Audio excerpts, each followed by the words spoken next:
Good morning, sir.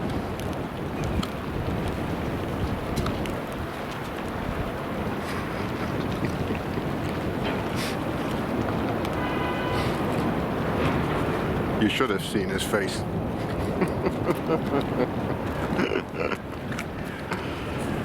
Well, that's Germany. Whenever you erect a camera, you build up the camera, you get that rolling, and somebody's coming and just, I don't know, watching you as, I don't know, you do something very wrong, very unethical. I don't know why, but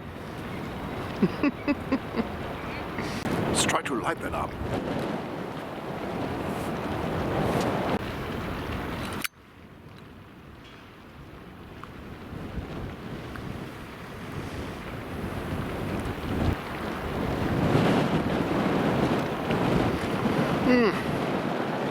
Yeah, we better get this started. It's getting crowded here.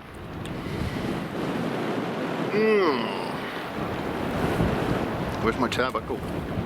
Get this. Got it.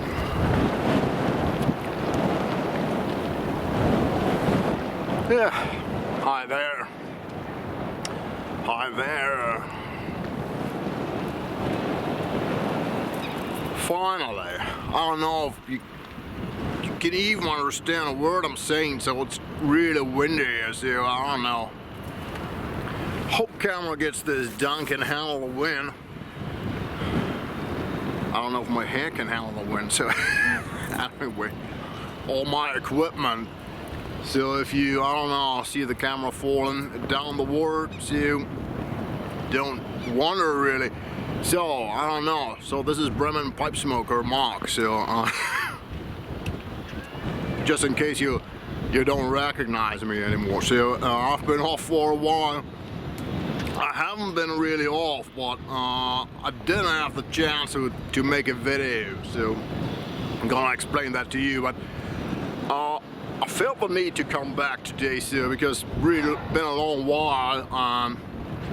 A lot of things happened since my last video, so nothing to worry about, but a lot of tobacco came up, a lot of things, a lot of news, so I tried to compress all that, and I don't know, just trying to bring you up to speed a little bit what's going on here in Germany, just in case you're interested in that, or in case you haven't heard or whatever. I'm in Bremen, center of town. Pretty much center of town. You see above the Weser. And we have, what do we have? We have 9:30, and as you can see there's still something going on, there's traffic and so on. And maybe, I don't know, 2 hours ago I should have started this video, because then I would have had this bridge for myself, but now, I don't know. People coming by, walking the dogs, and yeah, tourists, they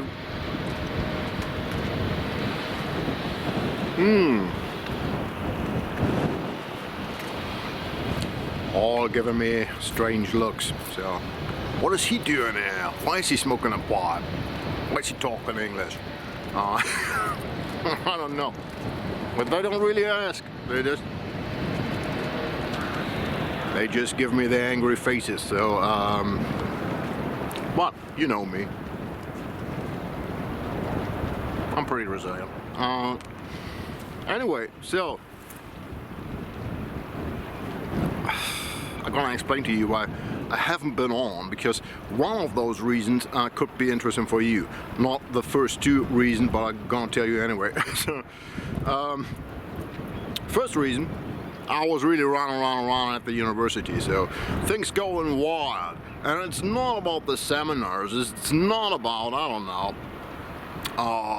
those courses and so on. And it would be nice if it would be like that, but no, it isn't. The computer came in, so why computer came in, computer is already there for a long time, but whole administration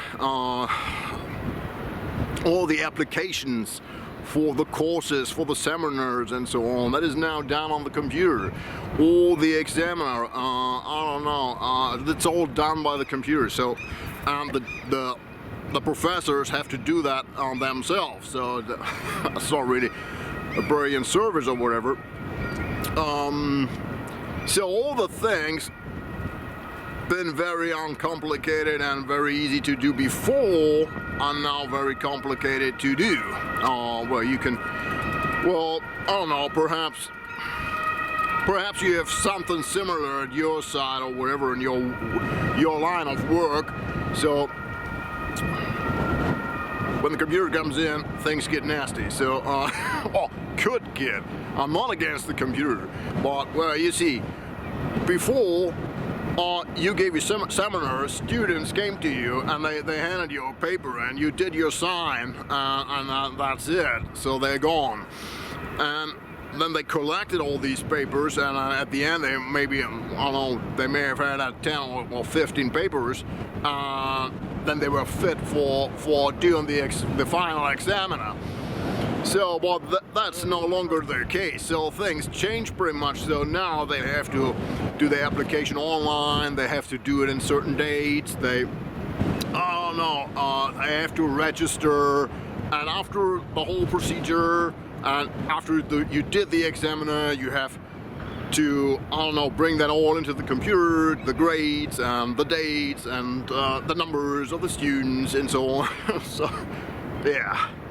So, and not enough of that. So, if something happens, let's say one student he may forgot the date, so he didn't come on time, and then the computer is down. So there's no chance anymore to get registered on the computer. So, yeah, and then it's part of my job to fix that.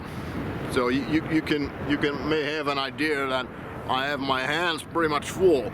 So they come to me and they, I don't know, help me out. And I did a mistake, but yeah. And yeah, I just say, well, stay calm. I'm gonna fix that. But well, you can fix that, but it takes a lot of time. All right, enough complaining about that. Yeah, speaking of complaining, you can't really complain about that. So the moment you complain about the computer, those guys think you're an Amish, or I don't know, you want to go back to the 19th century or whatever. No, it's not about that. But I always thought the computer is meant to make our life easier instead of making it more complicated and I don't know, giving us just a hard time. Maybe it's just the beginning and then artificial intelligence will fix the thing. I don't know. Let's see about that. All right, that was first reason why I was so busy. Second reason was I have to move. So landowner decided that she needs the flat for herself. All right, not much I can do about that. So I have to move to a different location and a different site. And tell you guys, I don't know. Prices are going up. Rental things, I don't know. Everything related to real estate or whatever. So renting a place, it's not fun right now. Very high price. And even for high price, hard to get. So, yeah. But finally, don't be worried. I'm not gonna be one of those homeless guys, fortunately. Found something. But now you have to do all the moving and everything that comes with that. So, that's not funny either. Alright, that was second reason. Well, third reason. So now finally it comes to the reason that may be interesting for you. Sorry for all the, I don't know, for all the things around that. Third reason is something pleasant. Something that came up, I think in November, last year, November. So 2 other guys and me, we were sitting at Ronny's place, and we had the idea, we should, I don't know, we should do something on our own. So we should, I don't know, watch out for place for ourselves. So we weren't, I don't know, we weren't too convinced anymore by the cigar smokers lounge in the Hotel Atlantic or at Ronny's place. Well, we were convinced, and we were very, I don't know, we're still grateful for those places, so let's say that. But those places changed, so because there's a lot going on now.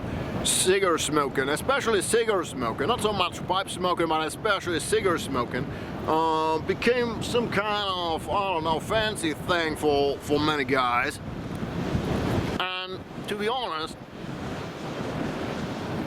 not all of those guys are guys we want to see. So call us elitist, but I know it's not one of them. It's just guys who don't know the slightest thing about cigars, bragging about, just showing off and so on. You'll probably know about that. So I don't know, we were in a certain kind of mood, and we said, yeah, well, let's do our own thing. Let's try to start something on ourselves. So just, I don't know, some guys having the same idea, willing to make this idea a reality. And we came up with a plan. So we thought, yeah, what would we need to build an own lounge, to build an own cigars and pipe smokers lounge, a place where we can be, everyone has a key, and everyone can come and go whenever he wants, and yeah, just a place for our own. And what would we need for that?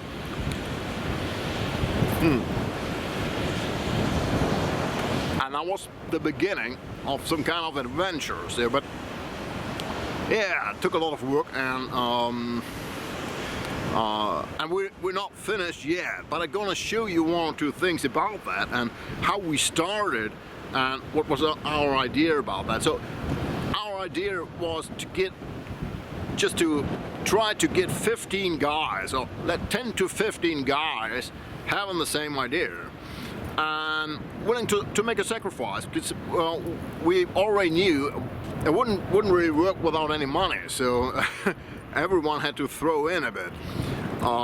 So we said, yeah, let's start just with 200 euros each for upfront, for furniture and all the things we're gonna need, and then 100 euros for the rent. So shouldn't be too hard to find a place. So we tried to get those 15 guys together. So we were very picky. So we made a list and we said, yeah, who do we really want to meet? So when we show up and there's somebody else there, or 2 or 3 guys, so who would we want to meet, and who, I don't know. And is there any person we really don't want to meet? Let's come to that. So all right, we made a list. We came up with 15 guys. We asked those 15 guys. 10 of those 15 guys said, yeah, well, I'm gonna join in. So the other 5, they appreciated the thought, but for different reasons, they didn't see themselves joining in. So different reasons. It was about money sometimes, or not only about money, so it's about time, or they're moving to a different place or wherever. So all right, so 10 of those 15 guys joined in, and we thought, yeah, let's just try that. And one of those guys already knew, well, where might be a good location for that. One of his relatives, he had the cellar room, and that wasn't used, and was pretty huge, 200 square meters. And he said, yeah, well, it's just a cellar, but I don't know, we could change this place to something that is really us, that really fits us, or really could satisfy our needs. All right. Didn't look like much when we first hit the spot. I'll be honest. We needed a lot of I don't know, a lot of fantasy to imagine that. Maybe I'm gonna show you a bit of footage. Hier ist noch ein Kabelanschluss, oder? Ja, sieht doch gut aus. Strom ist auch. Komm her hier.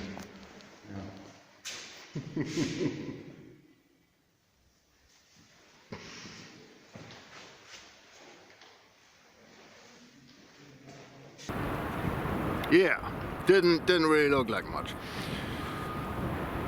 So, but then we started working on the place, and I don't know, it's a great thing. So everyone has something to give. So an expertise and I don't know, some knowledge, time,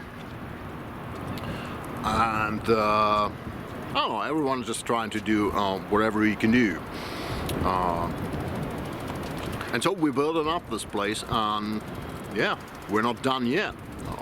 So it's still, there's still some miles to go, but we're willing to go the extra mile. So let's see about that. So why don't I show you the place, and then I'm gonna show you some tobaccos I wanted to show you, and yeah, I'm trying to bring you up to speed when it comes to certain tobaccos here in Bremen. Just if you like to, but that was, I don't know, that's already a long yappity yap, I guess. So I don't know. My apology for that. I'm a bit rusty, perhaps. So haven't been on for a while. Just cut me some slices for it. All right, why don't I show you some pictures of the progress we made at this place before I show you the place, and I'm gonna hop over to the place, and meanwhile you can have a look at those pictures I took during the process of our handiwork. All right, enjoy.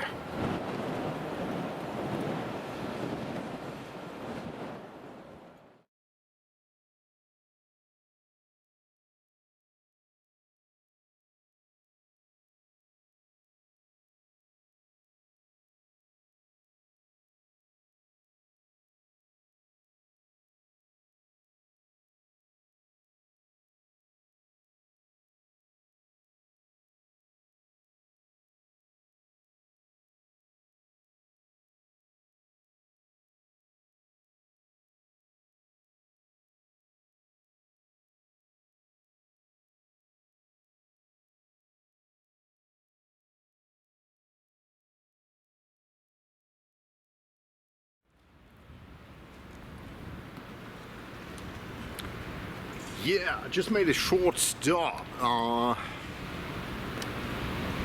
because I completely forgot to tell you which tobacco I'm smoking, and I don't know. It's not really because I enjoy all those unfriendly faces around me. I don't know.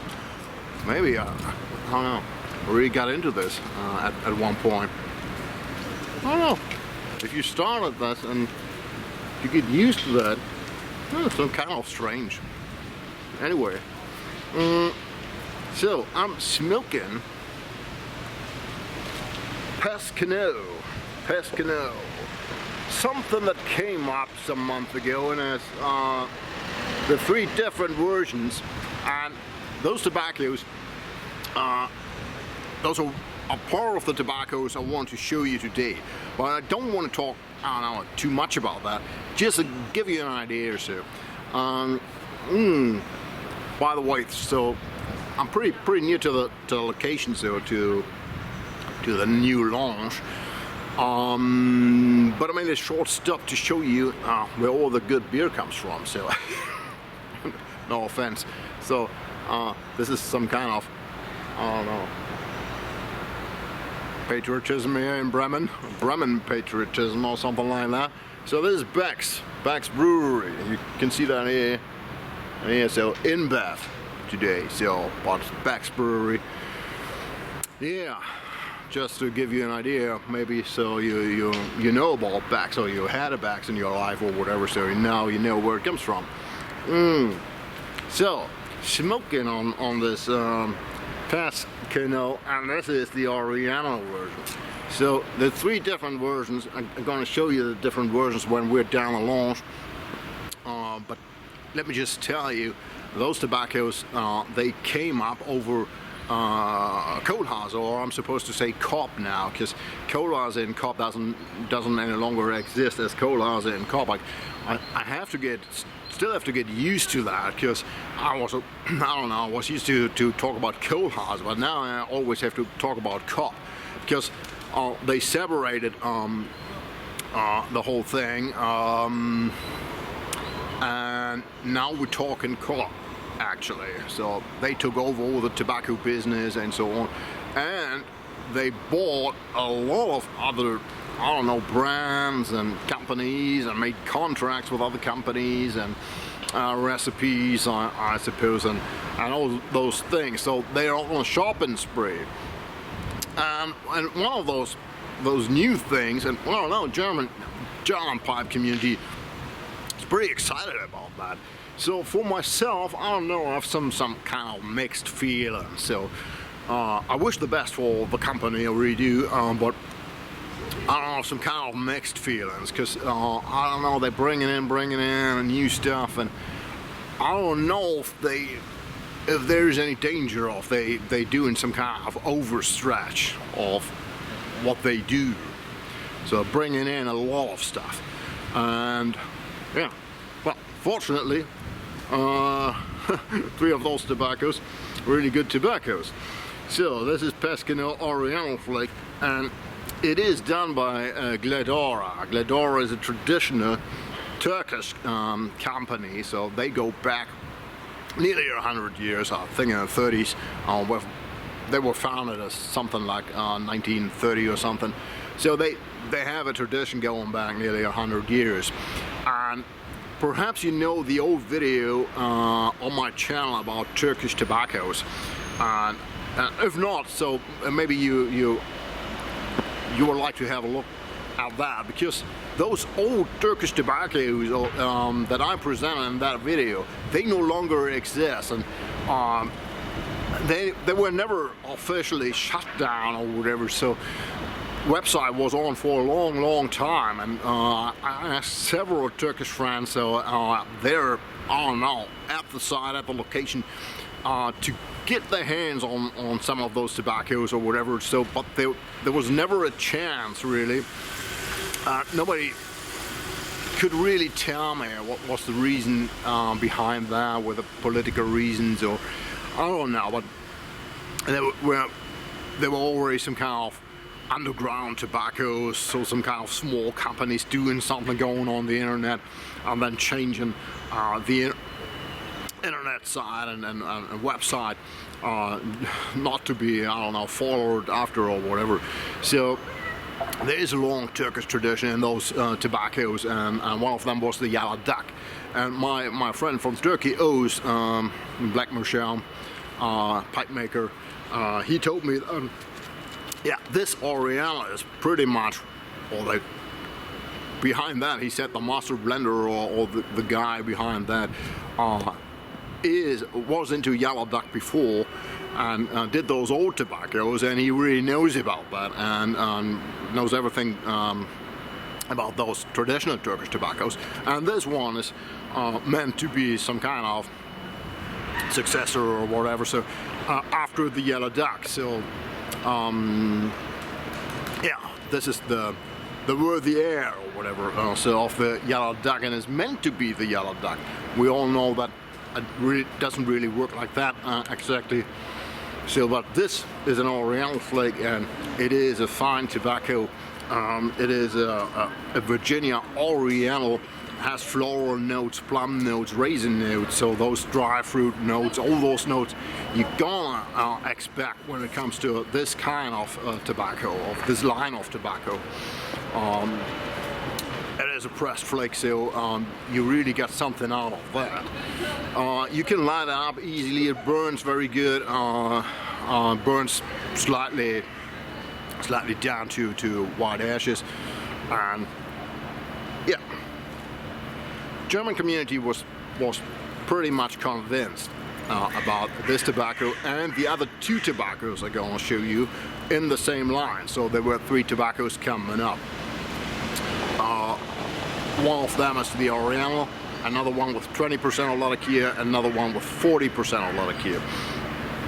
And the thing about these tobaccos is all the tobaccos, all the components, they're really made in Turkey. So this is really original Turkish tobacco. Yeah, from top to bottom. Comes in a pretty nice case.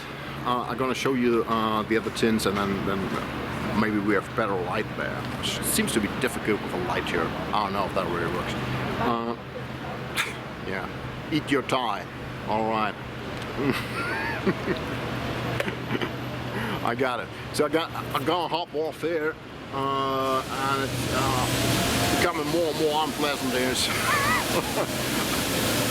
Wow. Now they're cleaning the street here.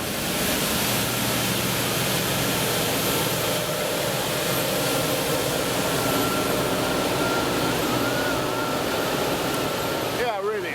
I better hop off.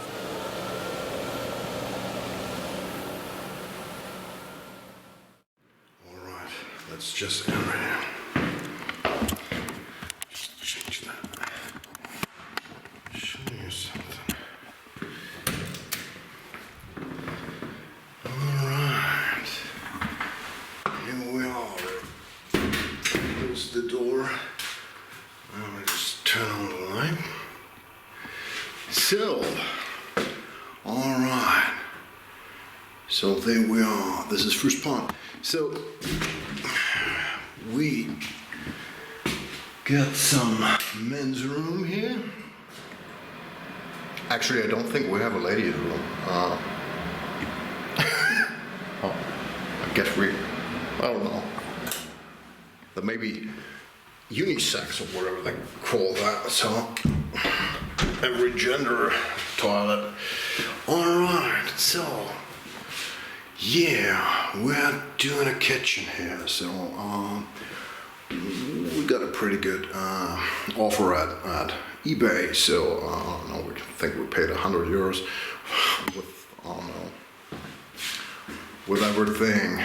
So yeah, we just took that, brought it here. Now we're trying to build that in. And still, as I told you, it's still a process. So this is gonna be the kitchen. Then we have another floor here. Just bring in some lights.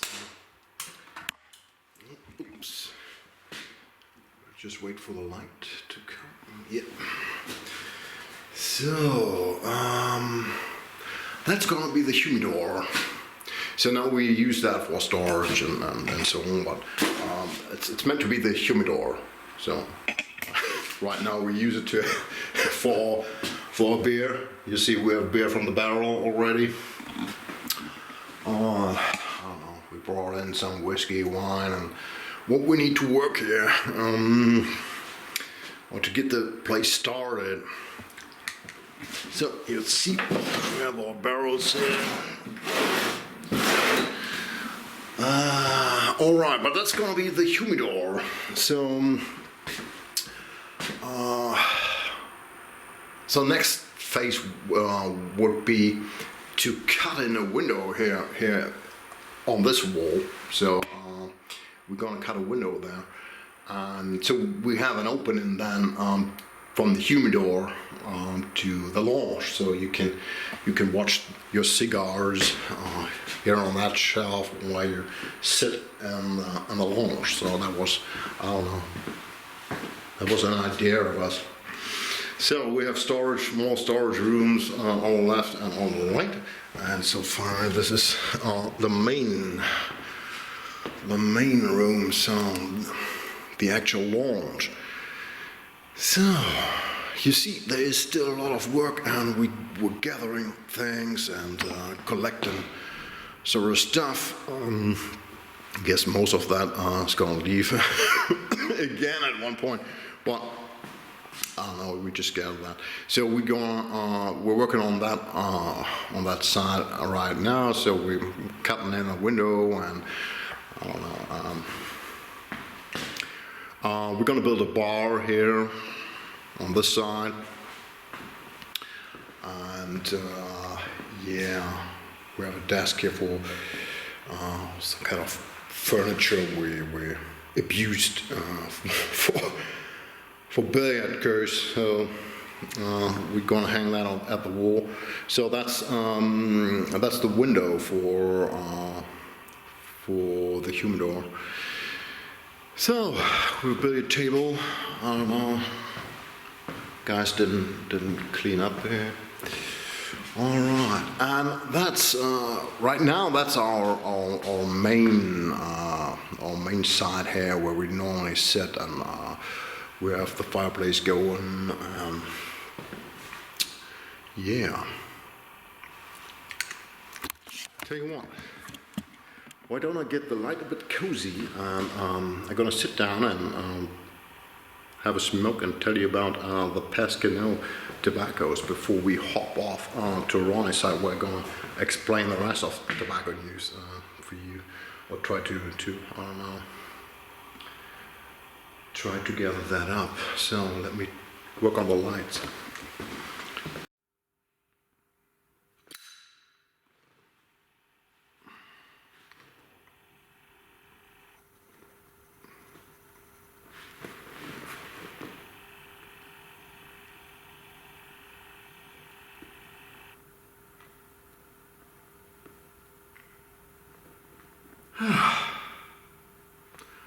What a wonderful and quiet space.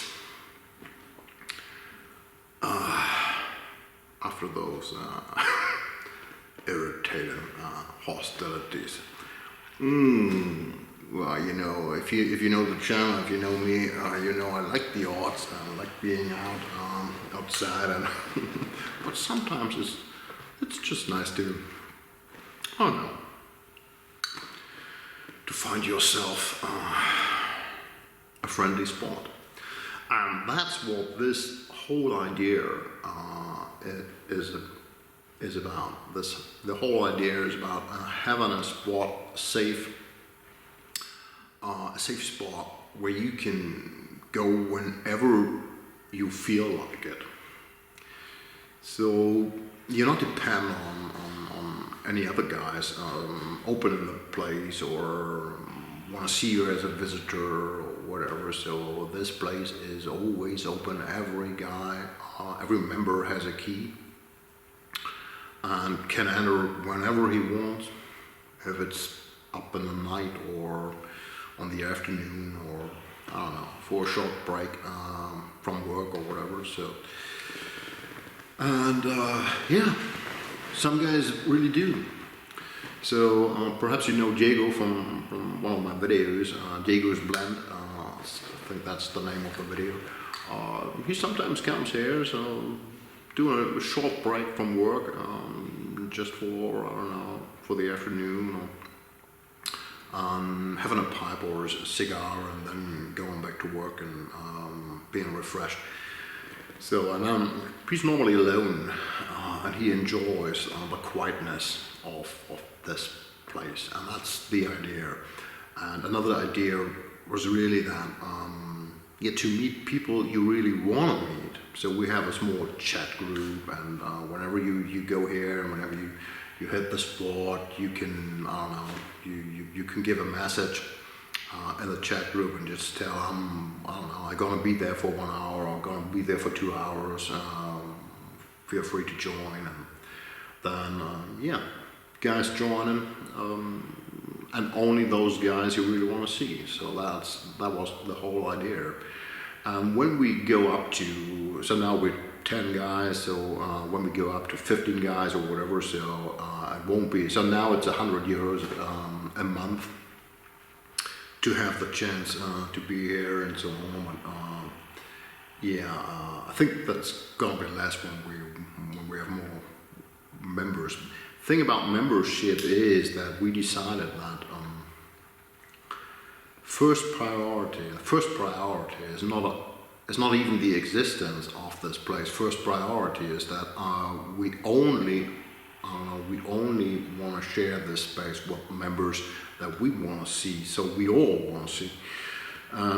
So the idea is that if we talk about new members, somebody joining us, everyone else has to agree. So if just a single guy, I don't know, is not all right with that, or feels uncomfortable with that, then you won't become a member. So that's the idea. So and the idea is that it's just, I don't know, for guys that we completely trust. So that there's not gonna be any, I don't know, difficulties or fighting or whatever. So that was the point for us. Decent guys who's straightforward and open-minded and all those things we appreciate. Doesn't mean that we don't have our differences or whatever when it comes to this room. So we have different. There were different ideas of design and I don't know, the furniture and so on. But yeah, we're talking about that like guys should. So and in the end, we're gonna, I don't know, have it. We're having a democracy, and we vote for that, and everybody accepts. So we have no idea if this is going to work over years or whatever. So we're going to see that. But just I don't know. We just try. Just let us try. At least that was the idea. So wouldn't that be nice? So instead of always talking about could we change something or could we, I don't know, have it on our own place or whatever, we thought, yeah, well, let's just give it a shot. Why don't we try? So now we do. I'll try to keep you updated on that, or maybe I give you one or two impressions or whatever when we're making progress here and coming up with more furniture and having the place ready and so on. So that's just a start right now.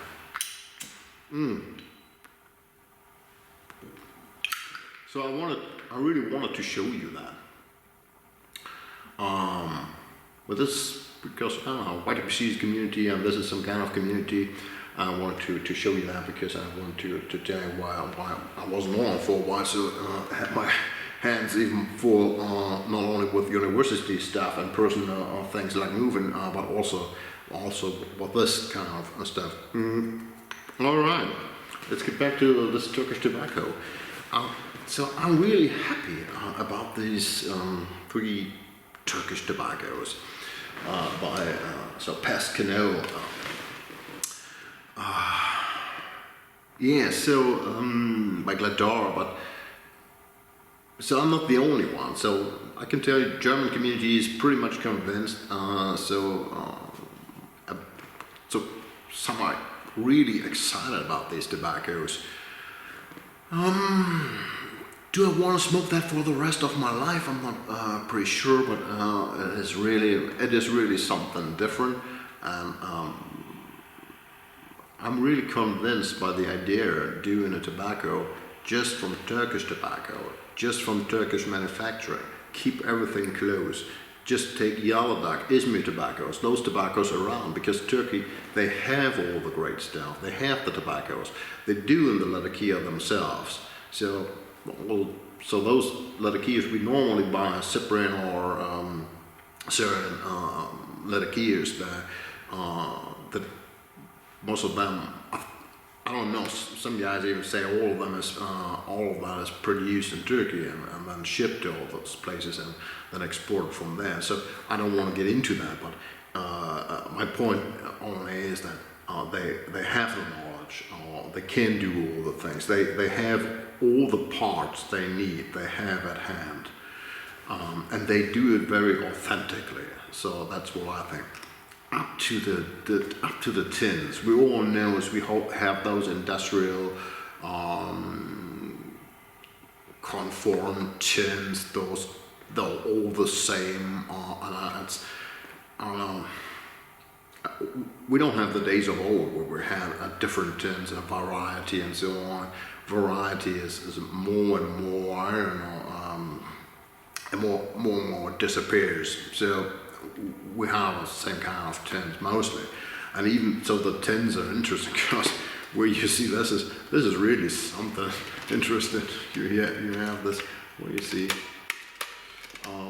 So it looks like a small oriental tin, and that's, I think that is what it's supposed to look like. Even with those, I don't know, up to the design, when you see that, so it's a bit, everything is a bit unusual. And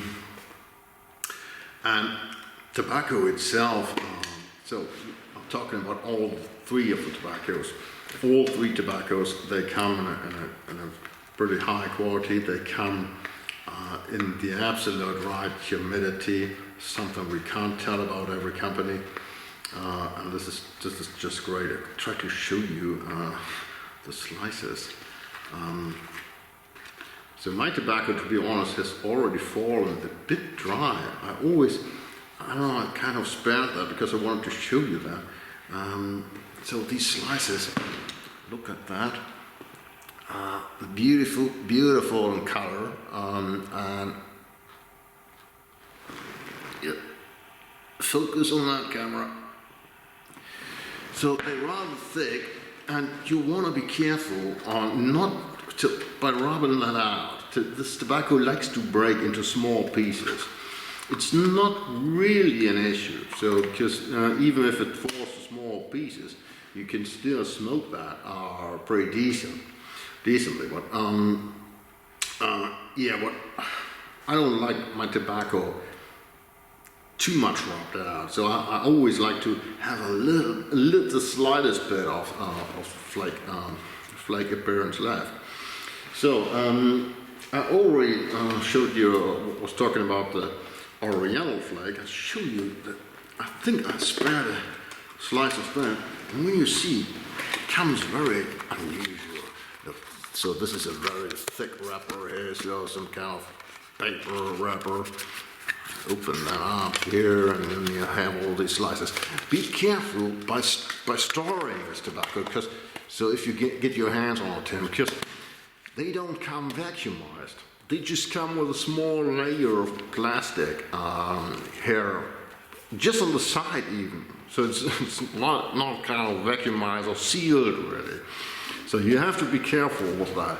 It's just sealed on the side, and then I wouldn't really call that a seal. It's just some plastic. Let's get this open. So, all right. So show you this Oriental flake. I was already talking. It's going to pieces. I was really tried carefully to show you this in one piece, and it just didn't work out. So I just want you to see the color and just get an idea. So this one is falling a bit dry because I wanted to show you that. The second I tried, so I just do this in all of appearance and for me. So for me, the second tobacco I tried was the Pascanel Latakia Flake 40%. 40%. So 40% is a lot. If we talk about Latakia, 40% seems a lot. Especially if you're not really a huge fan of Latakia, so like I am. So I think very often for me the Latakia is just not my type. It's just overwhelming and just trying to kill the other tobaccos. But this is just what I think. I know a lot of guys out there that are really into the Latakia thing and they really love the Latakia, and that's completely all right, of course. So there is, for me, there's always a certain point, so a special moment where it comes to Latakia. So let's say we are having a meal or whatever, so and then there might be a good idea for the Latakia. But that's just for me. So 40% seems a lot, but if you light that up, and I was really pretty much convinced by this tobacco, and then there are just a few Latakia tobaccos I'm convinced of. So let's say Star of the East. So just to give you an idea, Star of the East that are Maltese Falcon, and those are great tobaccos. I really like those Latakia tobaccos, don't want to miss them.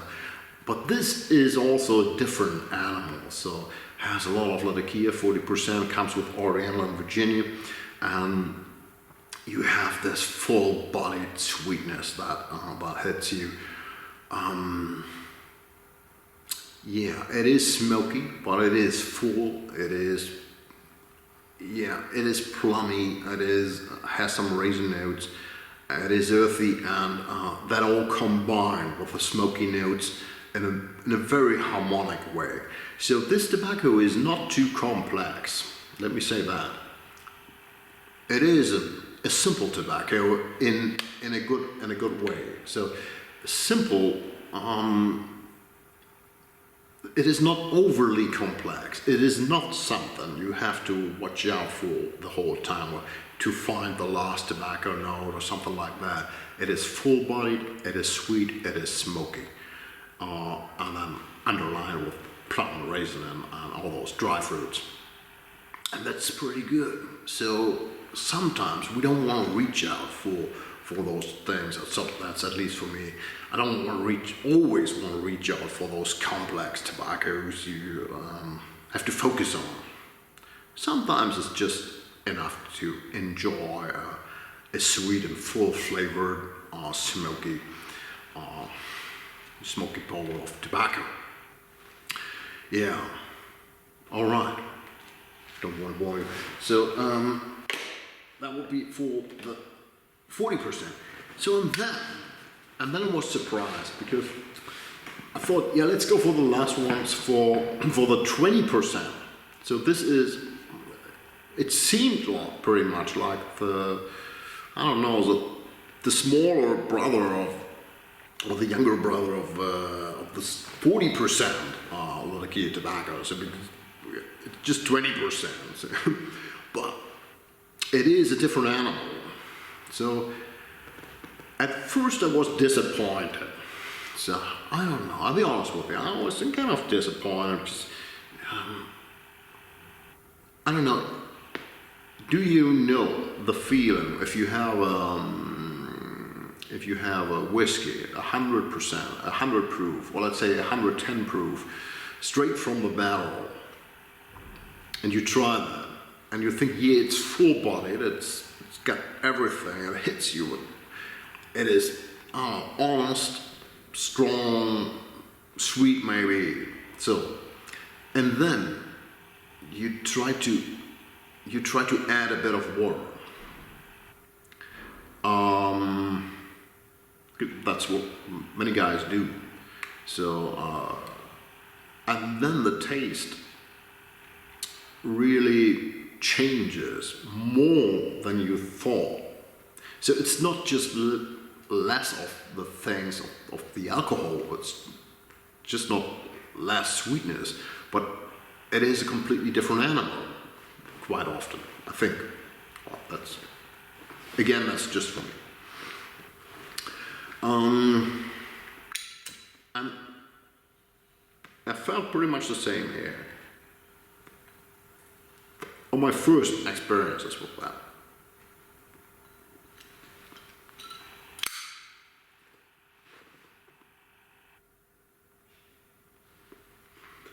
But then, a good friend of mine, Diego, of course, again, so he has, the most incredible palate. He said, "Now, try again, my friend. So this tobacco is really complex. Just try to figure out all those different components, how they interact with each other. All those floral notes, but in dry notes, those earthy notes, they're all in there. They're more detectable. So this tobacco is just more complex, than the 40%. And we agreed that the 40% is straightforward. It's great tobacco. But the 20% Latakia flake is a different animal. It's not just less Latakia. It is more complex, and it is a fine tobacco, but something you want to be focused on to really enjoy all those different components, all those different flavors that it can provide. So what about the price of these tobaccos? And I was surprised by that. So because this is really, so this is 13 euros 40 cents. I think is it all the same? 13 euros 90 cents. 13, is it 30? No, it's 12.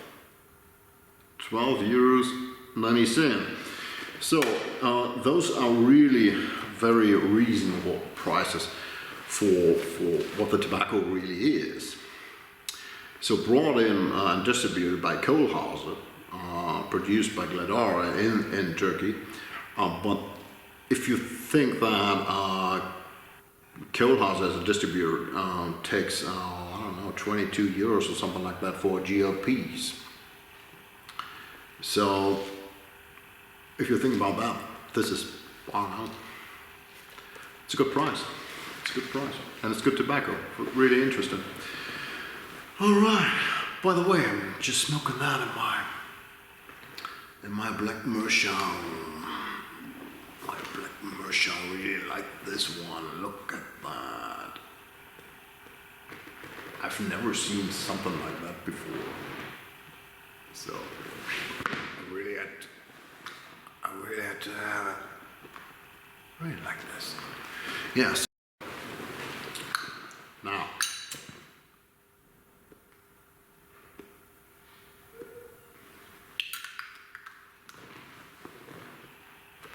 this video is going to be incredibly long, I think.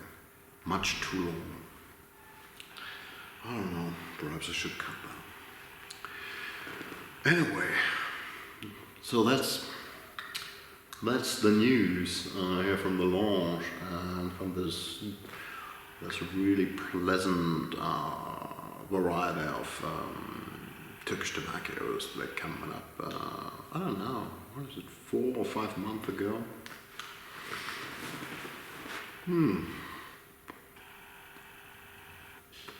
All right, I think I'm gonna finish my pipe and then we're gonna hop off to Ronny's place because I don't expect too much. So at Ronny's place, I would just want to show you all those different tins that coming up and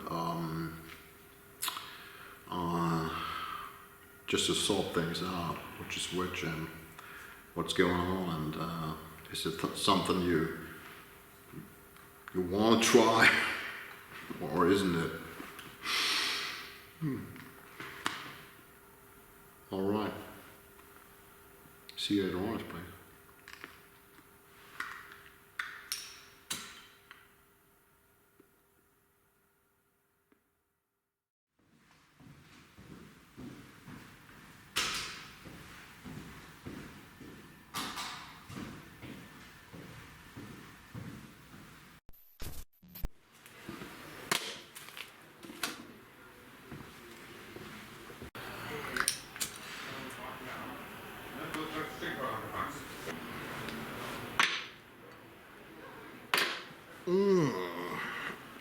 All right, guys.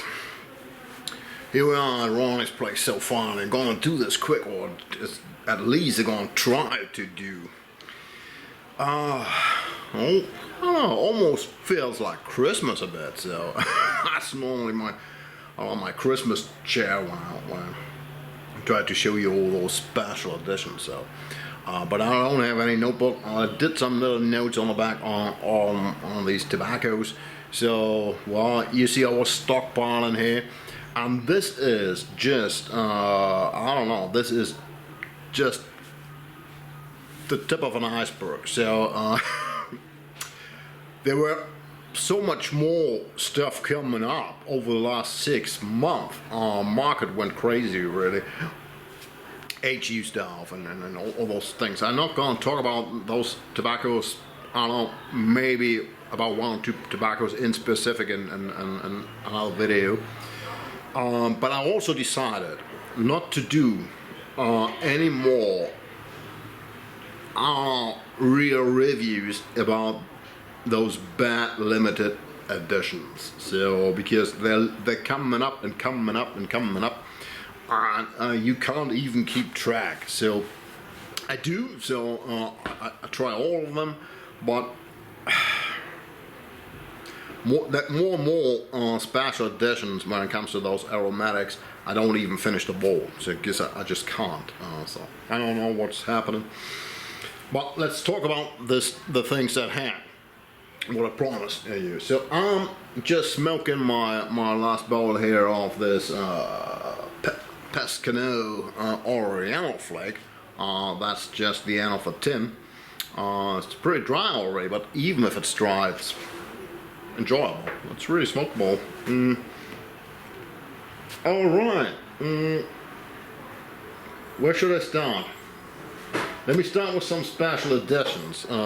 Since I was already talking about special editions, I do this very quick. I don't really get into the details. I just want to show you what's going on. So one of them was John Ainsbury 2024 edition. I think I haven't had this in the Christmas video, so this is some kind of excerpt for my Christmas video.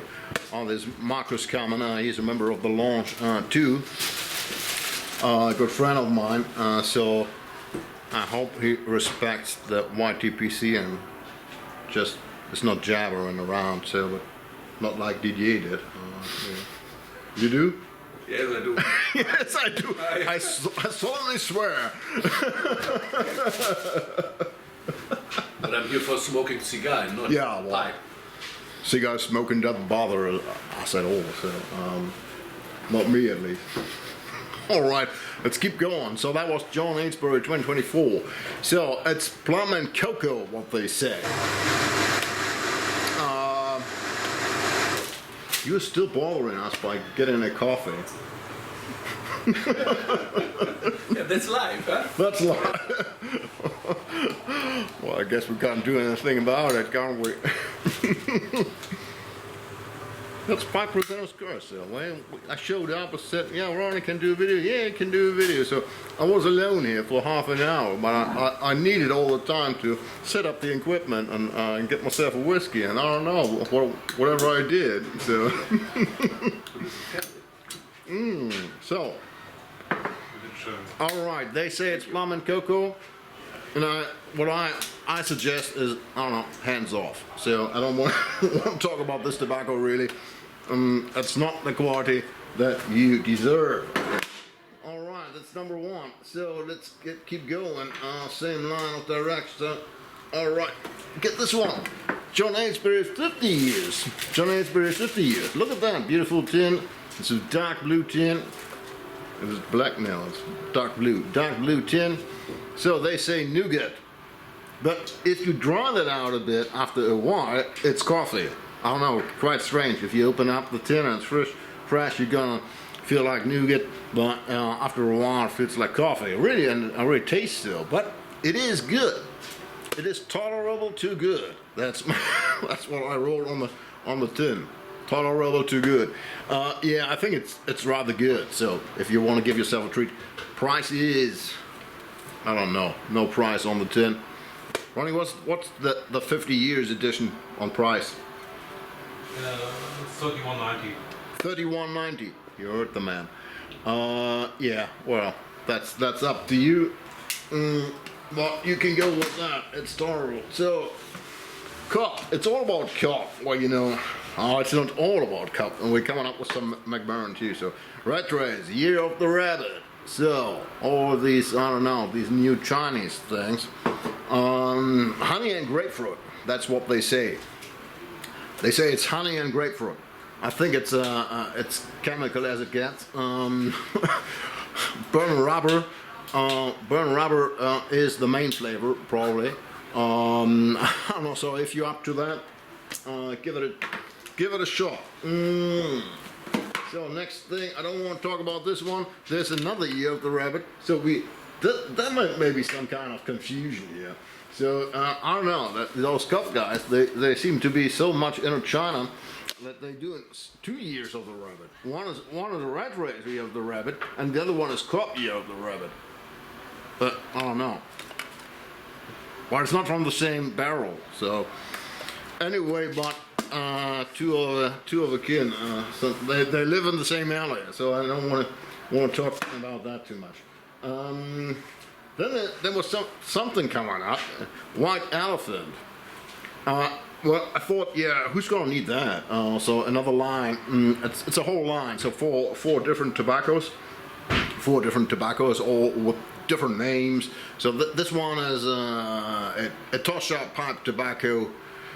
So they have the Kalahari and so on, and they have different names. So I don't think Kalahari is one of the names.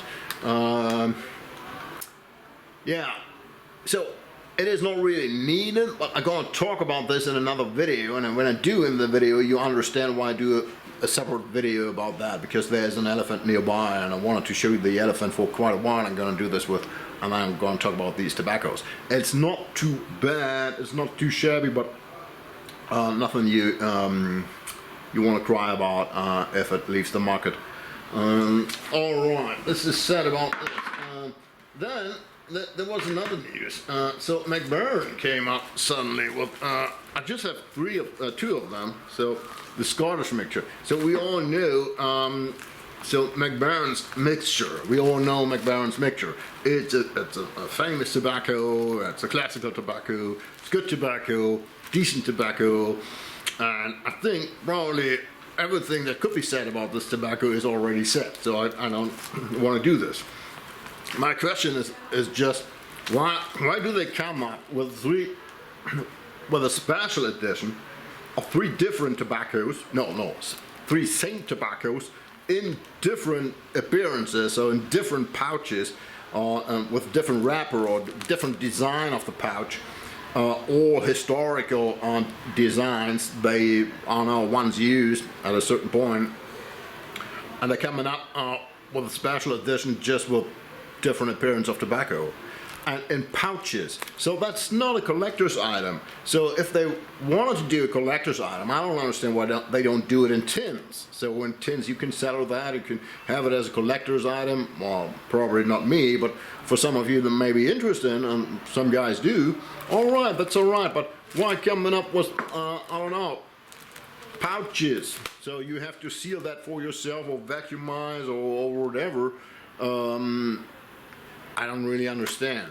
So, alright, they do it hand mixed. Some guys, I don't know, they say they can taste the difference or whatever. So, I just tried to, perhaps just on me, or probably it's just me, but I can't really feel any difference. So I don't know what this kind of policy is by McBaron. I know it really hurts me to say that, because I'm really into McBaron tobacco. But I don't know what's going on bringing up three tobaccos. Or one tobacco in three different shapes. No, I don't know. I don't know if it worked for them. So let's go on here. What's next? So Cheriton came up just some days ago, I think. 160 years of Cheriton. Ronny and me were talking about this idea. So that's a cold hazo, as you can see on the wrapper and on the tin and so on. I said no. So no, you can't be mistaken about that. Alright, Cheriton 160 years. We were talking, we said, yeah, why coming up with something like Cheriton 160 years? Who really still knows what Cheriton was? So Cheriton was really, I don't know, was a kind of famous line or brand back in the day. So, but that was 20 years ago. So now, I don't know, there are not many guys remembering even Cheriton, that there is something like Cheriton. Alright, so they're coming up with a special edition. It is, what do they say, plum, vanilla, and Mirabelle. Plum, vanilla, Mirabelle. So it is pretty decent. It's pretty decent tobacco, and comes with a high price. Decent price, I don't know, €30.90. So you can go for that. It is decent tobacco, quality is alright. But on the other hand, why should you?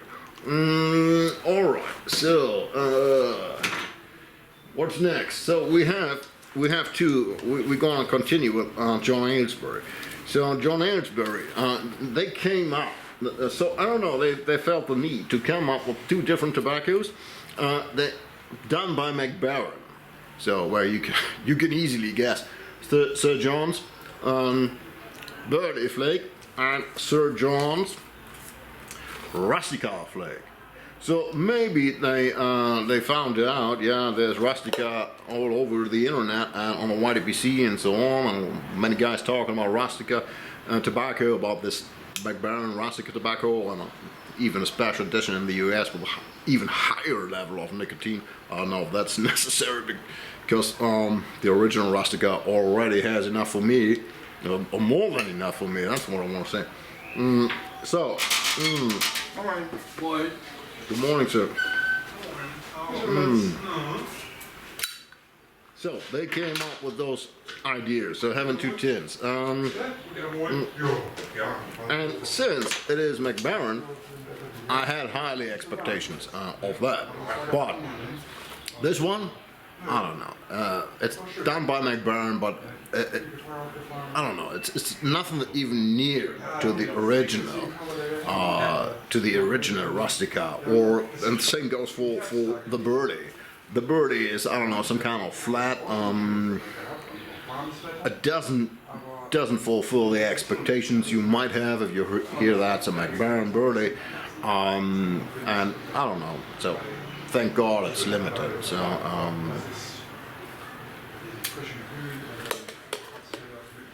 it is limited. So we won't see that for long. All right, so same here. We had some Irish autumn that was coming up, and I was really I had my hopes high because that was the first thing. Was one of the first things in this line done by McBaron. So I don't know. I remember the old McBaron special editions on Christmas time and so on. That was years ago. I don't think they're really pretty much into that anymore. But I had high expectations on that. So Irish autumn. So I thought, yeah, well, this should be Irish cream and spices and so on. Yeah, but no spices but spicy. That's my conclusion. So I don't know. It just can't keep up with the standards you normally think about when you think about an aromatic done by McBaron or Larson or one of those companies. They really do. They really know their thing, or really know how to do things right when it comes to an aromatic. So, but that's, as always, that's just for me. I don't think you really want to have this. It's €21.90, so it's not much. But so same goes for a whole line of tobacco. So this Corsario line by John Aylesbury, that was. Yeah, so John Aylesbury is just a distributor, so in the shops and so on. But that was originally done. The first Corsario was done by Coldharbour. So now they changed the whole line to McBaron. So all the tobaccos are produced by McBaron, and they also came up with more tobaccos. So now there's Corsario Ireland, Flake or Ireland line, Amarilla, and Porto. So I don't know. They're all done by McBaron. None of them is recommended by me. So I don't know, but that's, as I said, that's just my opinion. They're too chemical. They're not too decent. That's what I think. You could do better. I don't know. I don't know what's going on. Because normally those McBaron aromatics, they were pretty reliable. I don't know what they do these days. Alright, that's about that. So, with all the shadow, we have a bit of light here, and that's quite strange, because Danske Club, that was always known as some kind of brick and mortar tobacco, so I didn't really expect anything, and that was already for last year. Bro, if you like, you can watch last year's, I think it was summer tobacco video, and it was the same all over. So all those fancy tobaccos and fancy tins, I don't know, they were harsh, they were chemical, they were, I don't know, anything artificial. And then this economy blend done by Danske Club which is some kind of fuel station tobacco. That's what we call it here, brick and mortar, and that was really convincing. So this is vanilla and angelica. Strange combination, but I don't know. It's not too shabby, but that's because it's mainly vanilla, I think. So it's mainly vanilla, but it's not too shabby. Quality of the tobacco is all right. Price is pretty much all right. It's more than all right. It's 10 euros 90 cents. So this is not too much for a summer treat. So if you want to give yourself a summer treat, there is some light in the shadow here. All right. And so what's next? Is there still something left on the table? Well, that's pretty much it, I think. Oh, there's one more thing. As I told you, colas and cops no longer colas and cops. So this little cop coming in with all those contracts. Now these days, cop has also become the distributor and nearly took over HU Tobacco. So I was on the first hand, that was disturbing news because we were pretty convinced, satisfied with all the servers and done by Bosch Tobacco in the south and so on, where they distributed a lot of these HU tobaccos, and Janssen in the north for sending that, shipping that, and so on. But now, I don't know, I think they felt the need to go to bed with a bigger player, so with somebody who's more capable of distributing, or I don't know, I'm not behind the scenes, so this is just my thought, why they do it. So when COP took over, they cut some of the tobaccos done by HU. That was bad news. So it was Haymaker and Dock Worker and some of those really brilliant tobaccos, and that was probably because those tobaccos, they were produced by Dun Tobacco, and they didn't take over those tobaccos done by Dun Tobacco, but they took over the distribution and so on. They have already been the producer for many of those HU tobaccos themselves. So it was some kind of logical to go with COP. All right. So, but I heard some good news. Dock Worker and Haymaker and those tobaccos, they're gonna come back, and they will be produced by Dun Tobacco still. That's another point. Dun Tobacco didn't disappear from the market. So some of you gave me letters and so on, and just comments and asked me, is it true that Dun Tobacco is leaving the market? No, they're not leaving the market. They just closed the shop, their famous shop. Nobody here really understands, nobody agrees, nobody, I don't know, at least I haven't heard anybody who is happy about that. So, because that was really a famous shop, a famous site, famous place to meet up. I have been there several times. It was always a great experience, and the shop was running as wild, so it, well, for sure made enough money for that, but you know how that is. The old man died, and then I don't know, everything went south. So they couldn't really. That's what I heard.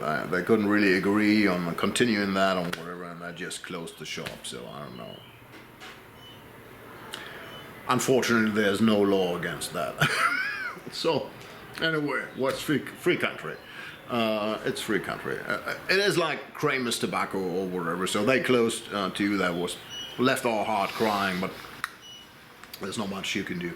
All right, but Dun Tobacco is still out there, and they're still producing and so on. So, all right, and that was part of the news. So, so now they're going with COP. And that means they're going to come up with something. And well, and as I told you, COP is really on some kind of shopping spree. They brought in those brilliant Turkish tobaccos I showed you, but they also made a contract with Cornell and Deal, some kind of exchanging contract. That's my understanding. So that means in the US you will get more tobaccos from COP. I don't hope they're gonna send you all those special edition tobaccos, all these arrows. If they do, my apology for that. So I can't. There's nothing I can do about that. Probably. So, but maybe they're gonna send you also some of those really good tobaccos, and they're gonna provide you with HU tobaccos down to the retailer shops and so on, and that would be nice, of course. So, but it also works the other way around. So they brought Canal and Deal and GLP's tobaccos into Germany, and we probably already heard that. They started with a certain line, I don't know, 10 tobaccos or whatever. That was Old Joe Crunch. Well, that didn't really get my hopes high, but yeah, some of those really famous and good tobaccos too. For my, I don't know, for my taste, that was too much Latakia in it. So and this whole Diego's coming. So now we're talking. Diego, my friend, how are you? Fine, thank you. You're doing all right? You want to send some greetings to the YTPC, to the community? So? You want to send some greetings to the community? Yeah. You do. Hello. Hello. He's doing all right. So all right. So we're nearly finished here. So all right. So the plan is to bring in all the Canal and Deal tobaccos and all the GAPs, I think. So I don't know, and maybe now you understand why I was talking.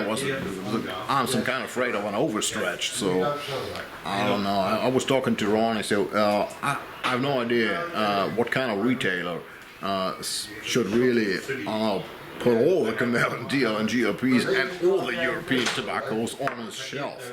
So I'm not sure. So I think it's gonna, in the end, it's gonna come down to some tobaccos. And for me, for the first charge, that's mainly for my German watchers. Or if you haven't tried the Canal and Deal or GLPs or whatever. So I think so. There was a lot of Latakia stuff that came, but let me just let me just say what my favorites are. I really like the Maltese Falcon. I'm happy that to have it here now.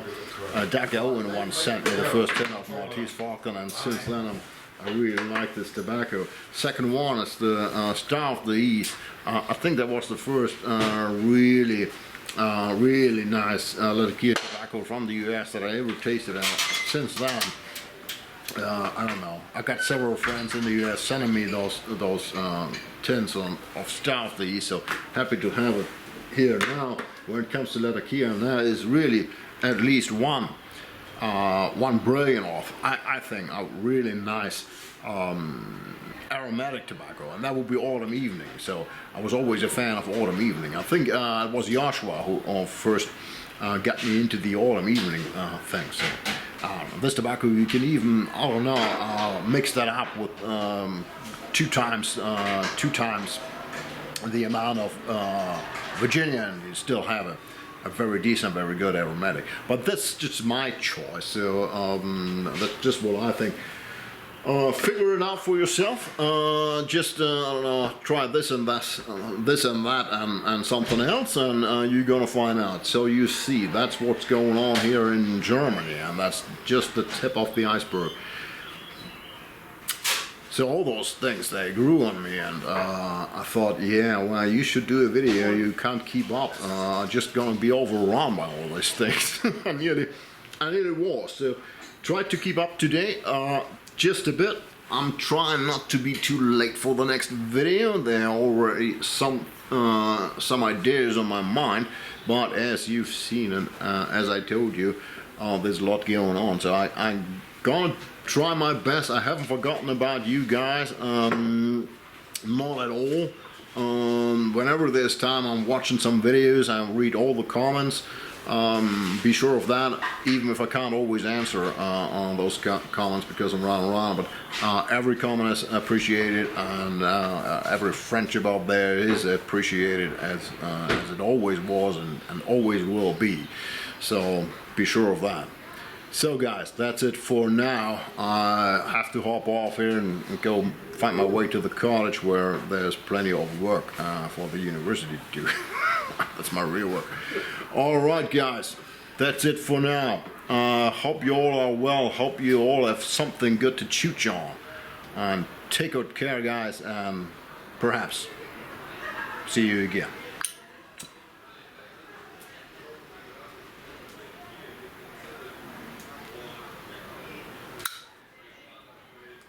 What's all the quietness here? Ja, wir haben gewartet bis große Klasse, Mann. Große Klasse, dir zuzuhören, zuzuschauen, mit welcher Lässigkeit, Souveränität und Eloquenz und das in Englisch du machst. Wo hast du denn I'm gonna stop this. dein Englisch gelernt?